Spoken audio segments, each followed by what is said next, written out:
back to EastValleyTribune.com. Varsity Xtra football previews. Week 3. We're going to start things with the matchup that these two teams underwent last year, Westview and Red Mountain. This game will be at Red Mountain on Thursday night at 7 o'clock.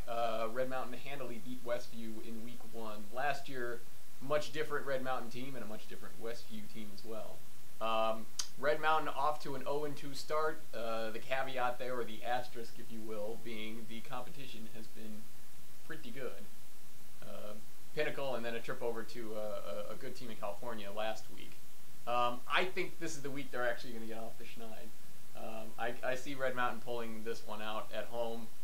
The backs are proverbially against the wall, cliche update. But I think they can stop Westview's running game, and I do think they will put up just enough points to get by.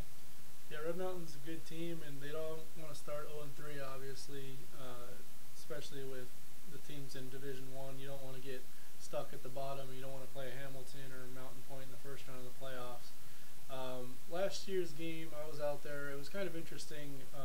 Red Mountain, I think, had a couple pass plays that were over 80 yards for touchdowns, so it made the score look a little worse than it was. It was a pretty competitive game.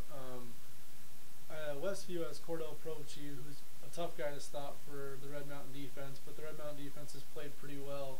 I think it's going to be pretty low scoring.